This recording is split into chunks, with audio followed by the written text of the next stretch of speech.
I'm Steve Wheen. Thank you for joining us today, whether you're on YouTube or LinkedIn Live or even on Instagram. Look, it's ironic I'm hosting this discussion on AI today. As last week I presented at Future North America, our discussion was building brand identity while cultivating trust. And we built it as the only panel out of the whole conference that wouldn't touch on AI.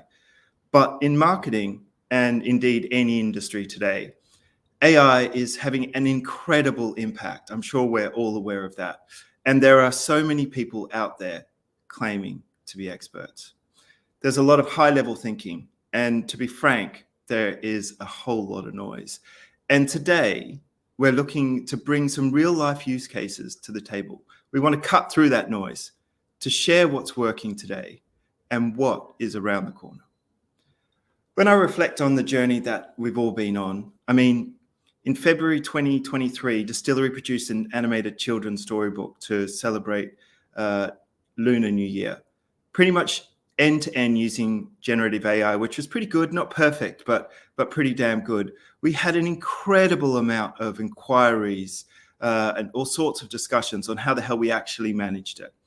And I don't think any of us really saw just how quickly things would speed up, because fast forward to today and the tools and resources that we've got as marketers are moving at the speed of light.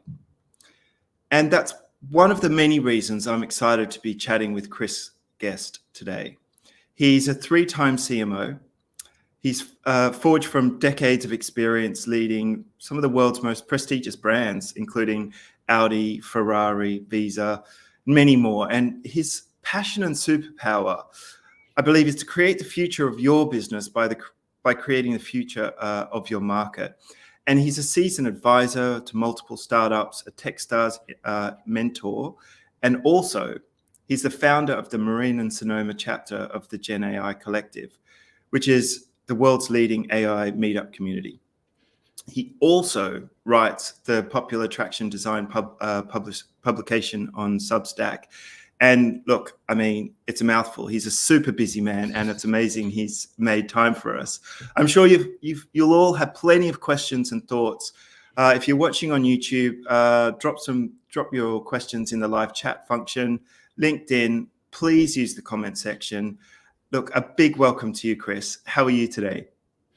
Doing great, thanks, Steve. Thanks very much for having me. Looking forward to it. Thanks so much for making the time. I'm really excited to dive in, and judging by the number of tickets that just flew out the door on Eventbrite, the virtual door, look, perhaps it's because AI is such a hot topic for good reason. Maybe people are just interested in hearing an Aussie and an Englishman who are based in San Francisco to discuss AI. I wanted to start the discussion today by zooming out very briefly before we get practical and look at real life use cases. Let's dive in. Chris, where are we at right now, or even when are we? Well, it's funny you should ask. So when is actually the perfect question to ask, I think, because we are, I would say, probably post-peak, not in terms of peak AI, but in peak hype. We've all seen many times the Gartner hype cycle with the peak of inflated expectations followed by the trough of sorrow. We all know what that looks like. And definitely that's playing out for AI. I'm not surprised by that, and I'm not concerned by it. My point of view in it is that hype cycle always happens, not because of technology, but because of humans. I kind of joke that you could put that chart up and title it saying, this is your experience of meeting the new love of your life, or your favorite team signing a new player. You think at the beginning, this person's perfect, they're my partner for life, or this guy's going to score 100 goals this season, and you get overexcited, and then you realize that they're not perfect, and your expectations have got ahead of the reality, and then you're disappointed. And then over time you find out, well, they're good in other ways, and they're a great team member. And that's what's happening with AI. And I think when you look at AI through that lens of when and where we are, then you start to see that where we are is it depends on how the expectations match the reality, not just of the product, but the general capabilities of AI itself. And that's what I thought that we could talk about to begin with. Yeah, beginning. Amazing. I love that we're beginning this discussion likening AI to football. Amazing start. Look, I want to know what's hitting the mark and what's living up to the hype, Chris. What's meeting the expectations during this hype cycle? I'm glad you asked, because I think the ones that are not meeting the expectations are the ones that get all the headline and get all the scorn. But let's focus on some of those that are. So I'd say, the first example I'd use is an answer engine called Perplexity. And this is quite a big product now. Probably most people on the call have heard of it. Just in case you haven't, this is an answer engine whereby instead of typing in a query into Google and getting a list of pages in which you click through and find your result, Perplexity will actually answer it for you right there on the page. The reason that this is such a good match for the current capabilities of AI is that, as is well documented, AI sometimes has a problem reproducing facts accurately. It can hallucinate, as people like to say, and it can tell you things that are not true. And as humans, if you're listening to someone and sometimes they lie to you or sometimes they're wrong, then pretty soon you don't trust them at all. The small change that Perplexity makes, which is huge, is that they reference everything they say as you go through. So if you just want a quick answer that's not very important, you can ask a question, see the answer, say that sounds about right, and get on with your life really quickly. If you need to verify that, it's just one click away that you can then actually check where are you getting that answer from and is that really, really true? And that's a small change that's absolutely brilliant in terms of the utility of it. I'd say if my house was on fire and all of my AI tools were burning down, that would be the one that I'd go in and say first. So that'd be the first one. Okay, amazing. Any more? Yeah. So another way, just to give a shout out for a friend and an honorary member of the Marin GenAI Collective. He's based in SF, but he's a nice guy, so we let him in. So there's a product called Procur Spark. And this solves the problem of responding to RFPs. So if there's anybody on the line, like agencies, for example, that have to respond to an RFP, you know what a pain it is. It's a ton of text that you need to create, most of which you've already answered before. So what Procure Spark does is it ingests an RFP when you receive it, and then it fills in the first draft of that response for you based on other RFPs that you've answered in the past. Now, first of all, the reason that's a good fit is that AI is very, very capable of augmenting general information with trained information that you give it in the form of your previous RFP responses. But also, as a use case, it delivers incredible utility and value right now to something that everybody hates doing. But nobody in their right mind would send that RFP response without checking it first. All right. So it's not billed as being perfect. No one's saying this is going to replace your RFP response department. But as adding a superpower to the people that you already have is extremely, extremely valuable. So I think that's perfectly pitched as well. And then another thing I'd mention is, you mentioned about creating the storybook before and how that's an incredible experience for people. I recently used a product called Dream Machine by Luma Labs, which is a video generation AI. You can do text to video, or I used it for photo for video. It was my sister's birthday this week. Happy birthday, Sally Guest. And I just had this idea that, being of the age we are, we don't have many videos of when we were little kids, but we've got loads of photos. And so I took some of those iconic childhood photos of us as a little boy and girl, and then used Luma to then actually animate them into cinemagraphs and little video clips of us hugging and things like that. Now, it's far from perfect. We sort of turn to the side, and at one point I've got a mullet, and then one point she's got one arm longer than the other, and it's all a bit silly. But for this use case, it doesn't matter, right? It's hilarious. And it did its intended job. Now, as a customer, I would much rather spend $10 on some credits for an AI machine like Luma Labs and generate something like that than I would spend $8 on a printed birthday card that she's just going to throw away, right? And so, it's not curing cancer, it's not saving the ocean, but it's fun and it makes people happy, and that's okay, right? And I think also that it's creates the ability, if you understand the use case and the limits of the capability, to then deploy that in interesting ways as a marketer. Like, why isn't Hallmark creating that product now as an application, right? You could go out to everybody over the age of 40 and say, look, we know you don't have videos of you as a kid, but you've got photos. create a little app, $5-10, upload some photographs of your sibling, and we're going to make a video, and we're going to make them either laugh their head off or cry their eyes out, right? And you can totally take over the internet with clips of people responding to that. It would be amazing. So, I think that looking beyond the hype and then also the backlash against the hype, there's a lot of really cool stuff out there right now. Mm-hmm. So, okay, I really need to see that picture of you with a mullet.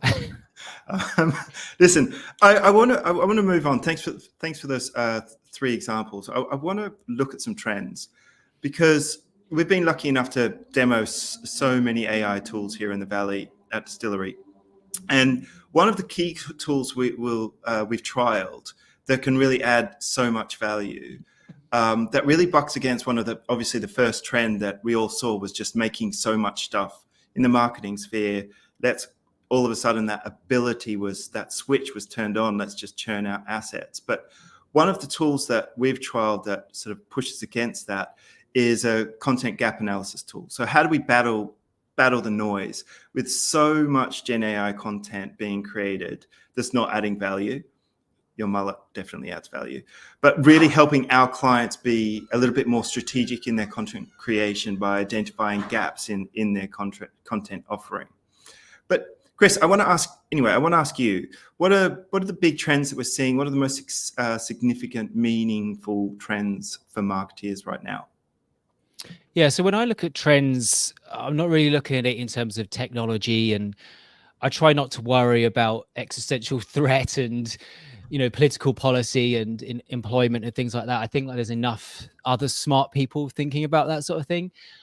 How I look at it is, what does this mean for marketing, and what does it mean for other marketers? And so based for that, there's a couple of different trends which I think about a lot, which I think are really not getting enough airtime and consideration. So to talk about a couple of those today.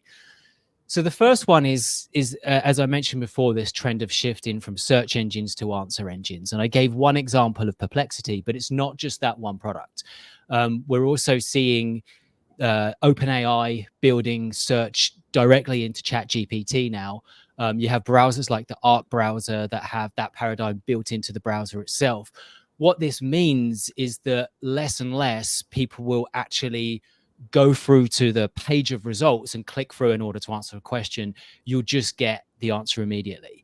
And once you've tried it as a user, it is incredible, because if you think about a typical use case, like, I might ask, hey, which robot vacuum cleaner should I buy? As a consumer, I got to click through pages, and some of them are just SEO optimized pages that aren't really helpful. Some of them are reviews that I've got to watch. Some of them are spam, and it takes a while to answer that question, whereas an answer engine will just give you the answer immediately. So once you've tried it, you don't go back. And I hardly ever use Google now for a search like that. Now, most people are talking about, what does that mean for Google? I'm more interested in, what does it mean for every marketer that is relying on Google for their business? Mm-hmm. Because the channel of search, both paid search and particularly organic SEO, has been one of the most valuable, bankable channels that any marketer could rely on for decades, like more than 25 years. You can rely on Google sending you qualified shoppers day in, day out, and growing as well. And not just any shoppers. These are hot shoppers. These are people that could be, asking for something which signals in market intent, like which robot vacuum cleaner should I buy?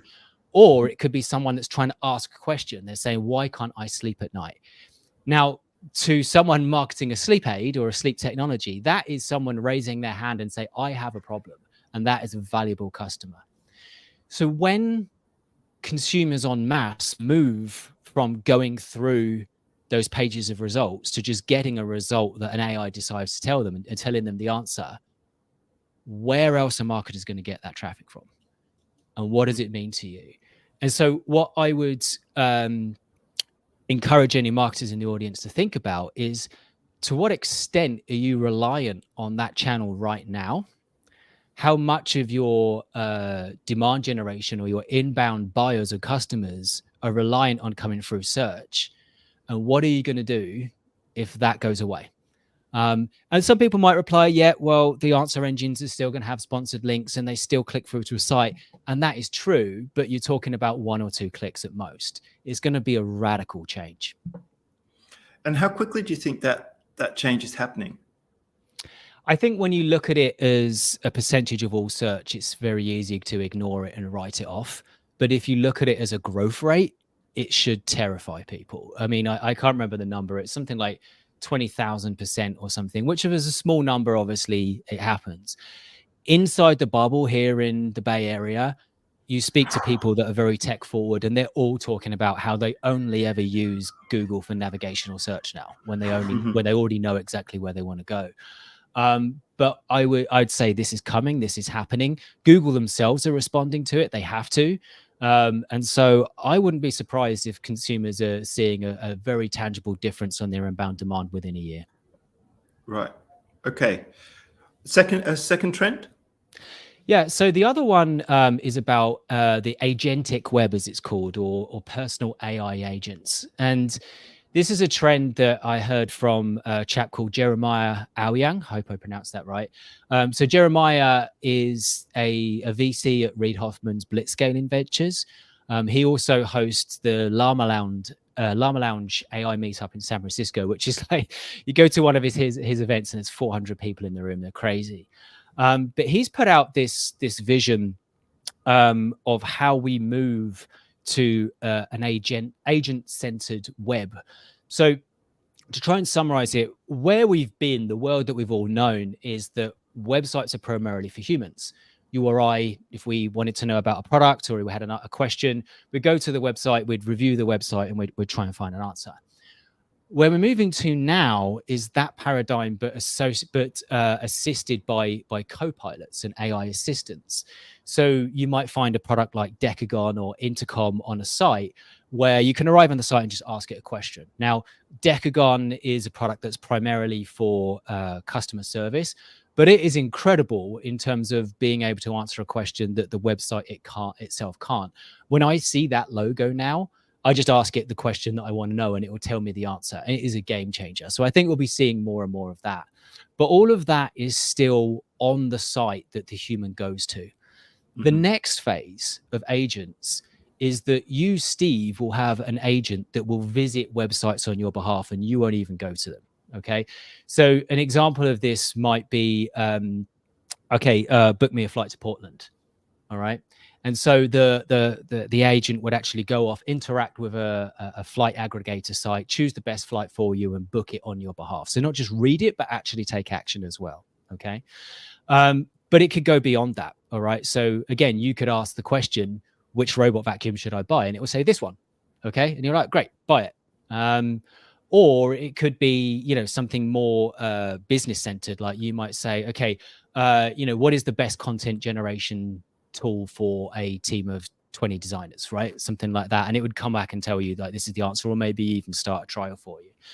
Now, this is something that exists now. All right. This isn't off in the future. In fact, a recent GenAI Collective demo night in San Francisco, Jeremiah stood up and he talked about this vision. And then the first demo was a company called Multion. That's multion.ai, and they turned up and they presented almost exactly that. They built what he was talking about in his presentation. So this is happening now. Okay. So what's going to happen is that businesses will need to respond in terms of making a website knowing that some percentage and at some point, the majority of its usage will be to serve robots, not to serve humans.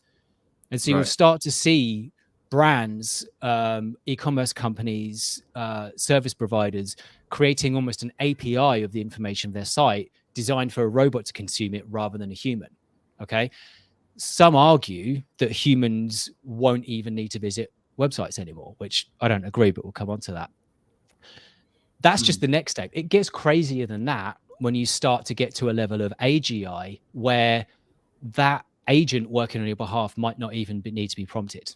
Okay. So to give you an example, let's say that one day you get a notification and your AI says, Steve, I was looking at your Strava and you've run more than 400 miles on your current pair of Asics. And I've added a new pair of Brooks GTS to your Zappos cart. You say, okay, yeah, buy it. All right. Now, Steve, I've looked at your tech stack and you're using the wrong product for the scale that you're at and you need to migrate to this product instead. I've set up a demo, right?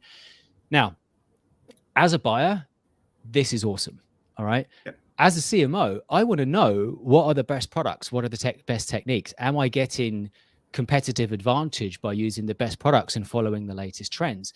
And at the moment, it's really difficult to do that manually, right? If you've got a question about content generation products, you go and search for it, you're overwhelmed with answers. At the same time, your inbox is full of people pitching to you, you're overwhelmed with it, but when it actually comes to choose, you don't know what to do, all right? So I would love to have an agent that would do that work and make that choice for me, all right? But as a supplier, this sounds terrifying, right? Right? If you are marketing, a B2B software, or if you're marketing a consumer product, this concept that a robot, not a human, is going to choose your product or not choose your product, that's very scary, right? How do you differentiate if everything is just reduced down to a grid of capabilities and ticks and crosses and decisions that you don't even know that are happening? Okay.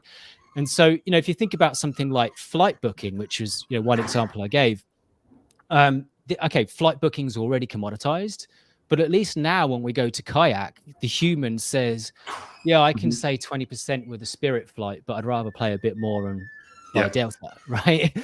Yeah. And AIs might not make that decision for you, right? So it's very, very scary. How do we get to differentiate? How do we get to influence the human and not just the robot? So I think a lot of people should be concerned about that. There's a lot to be worried about there and a lot of questions to ask yourself. I'd say there's also an opportunity that some of the techies that are creating this technology are not talking about, which is that you and I know that that's not really how humans work and how humans make decisions. All right. When my wife and I did decide that we want to get a robot vacuum cleaner, to give the example I gave earlier, we didn't say, let's get a robot vacuum cleaner. We said, maybe we should get a Roomba. All right. That brand was already in our heads because they're the category king of robot vacuum cleaners. And sure, we went and did a bit of cursory research into, am I making a stupid decision? Is there a different product that's better than Roomba? But in the end of the day, guess what we bought? We bought a Roomba. All right. Everything else that company had done to influence had still happened.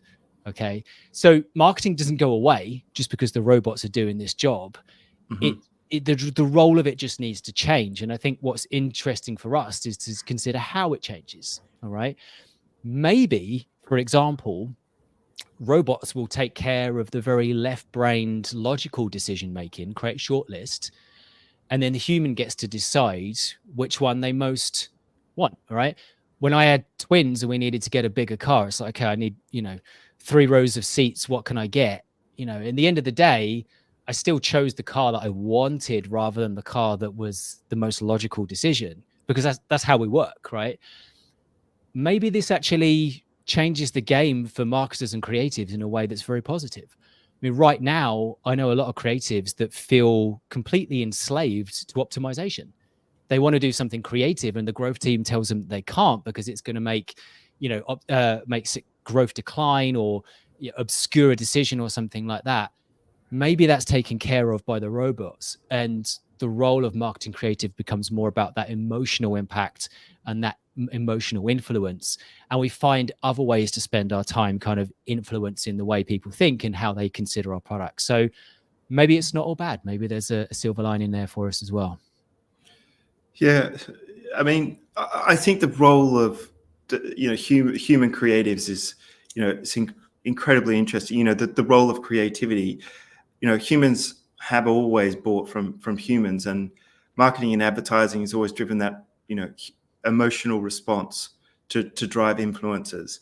I think, from our perspective, more and more, like everyone, we're finding bringing the right AI into our teams to enhance the creative process powered by humans to build those more powerful and deeper connections.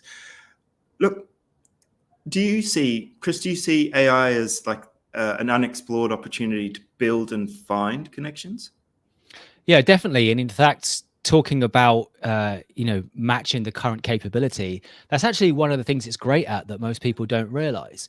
I think the initial bias of people first discovering AI is like, let's use it to do production for us, and then find themselves fighting the fact that it's not consistent and it says things that aren't true and that's not quite our writing style and da da da da, and realize that maybe it's not that great a production tool as you might think it is. What's surprising is how good it is as a creative partner, okay? Because it thinks in a very different way, or more accurately at the moment, in a way it doesn't really think at all. I don't want to get too technical about this, but what it's really doing is creating predictions and guesses, finding connect. It's like autocomplete on steroids, right? I know some techies would really hate me for saying that, but it's a helpful way to thinking about it. If you ask it a question, it's not really telling you what it thinks the answer is. It's finding a connection between, if you wrote in this string of text, you probably want to see this next string of text in response. That's all it's doing. All right. Now it's doing that by finding connections and patterns in the way that Amazon might say, you bought this product, so you might want to bought this product. And so finding connections is fundamentally what it's doing. Sometimes they're things that we expect, sometimes that they're not. Okay. Now that unexpected response can be written off as being an error, but sometimes it's really interesting. Right? I think it was Mark Andreessen who said something along the lines of, one person's hallucination is another person's creativity. All right. You ask it a question, you get a very unexpected answer, but maybe that's really interesting. Maybe that's what a large part of what creativity is, when you're writing a good copy line, when it makes sense, but it creates a connection that is surprising, and that makes it compelling. And so I think, both from a writing point of view, but also a visual point of view, you could write in a prompt, like make an image that looks like this, or animate this film so it looks like that, and it makes up something else. So it wasn't what I meant, but it's a really interesting idea. I think it's a great way to think about it. Bring it into your creative process. Don't try and replace your creatives with it, but augment your creatives with it, and let them have fun, just like they did with Photoshop. I mean, text effects with Google, it's a collection of AI tools from Google that helps users explore sort of creative possibilities with language. It's one of my favorite tools, right? And one of the tools in the suite is called Fuse, and it makes those connections between two different words or topics, and it's got a sliding scale on how crazy you want those connections. It's a great creative sparring partner. But look, I can't believe how half an hour is flying by. Chris, I wanted to, we've started from our 35,000 foot view. I love the trends, the personal agents and the answer engines. I want to now zoom in on Marin. And for those of you who aren't familiar, Marin is just over the Golden Gate Bridge from San Francisco. Much better weather, surrounded by national parks, George Lucas. But it's also got one of the hottest AI communities around, which Chris runs. And just to wrap up, from your point of view, I'd love for you to share it with us, what's different, and really what's, from your point of view, what makes Marin so special? Yeah, I think if you think about Marin as a community and the talent that we have here, so one characteristic is people tend to be a bit more mature, a bit more advanced in their career. There's this kind of migration path, as I call it, where you move to the city when you're young, you work 100 hours a week and party and that sort of thing. And then you get a bit older, you meet your partner, and then you decide that you're going to move to Marin and you get a dog. And then the next thing you know, you're married and you're having kids. And certainly that's what happened to me. And so that's kind of the people that you meet around here. But I think that maturity actually plays out in the products that create. We've got a lot of repeat founders, a lot of people later in their career with more experience. And I think it gives a slightly different lens on the products that people are creating. So one of the Marin AI community members and a good friend of mine, Sam Hatoum, he has a product called Narrative, or Narrative Studio. And this is built from his experience of, 25 years of being an absolute legend in software delivery. And he was known for, if an enterprise company wants to deliver higher quality software faster, they go to him, right? And he's built a more than $5 million consultancy business off the back of that reputation.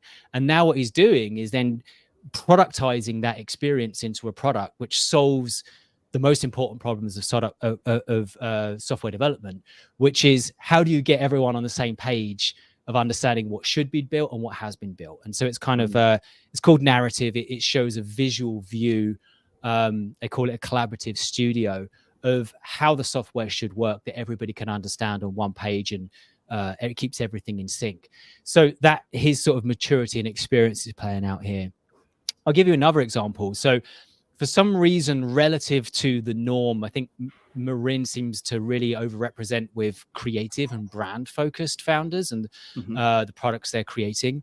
One of them is a chap called Rix Kramlich, who's in our community. He has a product called DXM. Rix is working on the problem of consistency in AI generated brand creative.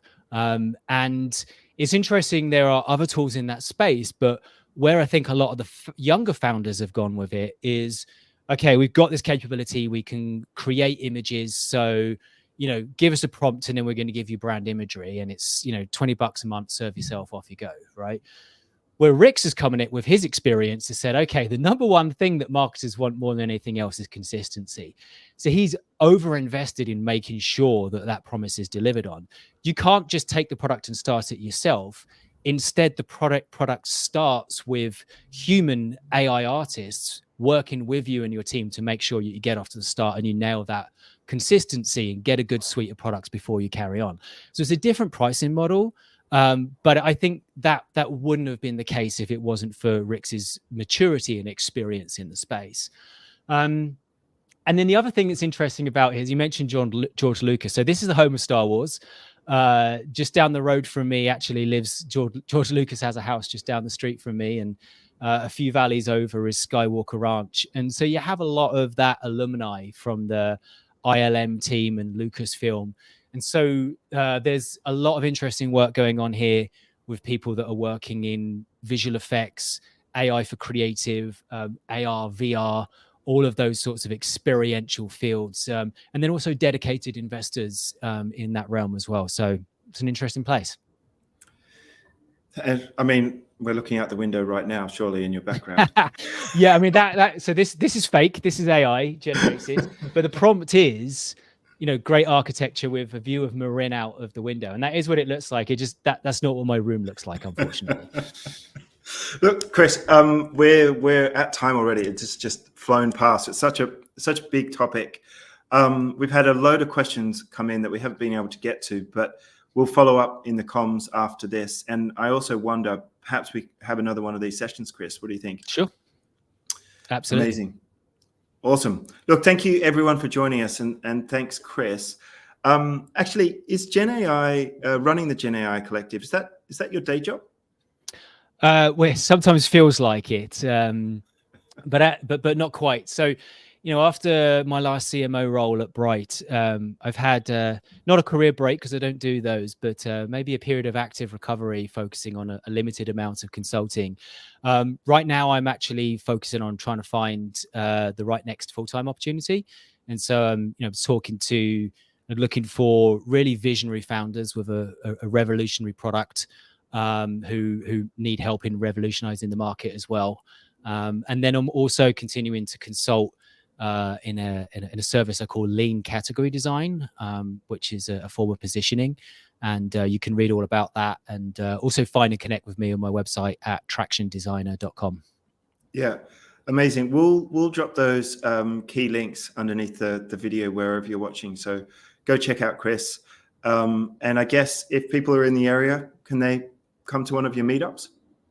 Yeah, absolutely. Again, if you go to tractiondesigner.com, I think I've got a link on there to find the Marin events. Sign up for the mailing list or apply to join, and be delighted to have you there. Awesome. Thanks again, Chris. Thank you. I'm Steve Wheen. I'm the CEO of Distillery. You can find us at wearedistillery.com, or you connect with me or Distillery on LinkedIn. We're an AI enabled creative practice, and we work with all sorts of leading organizations. And if you've got any further questions, any thoughts, don't hesitate to reach out. We'll be running another one of these sessions, so make sure you give us a follow on social media. And we'll see you next time on Distilled: Insights, Intelligence, and Innovation from Distillery.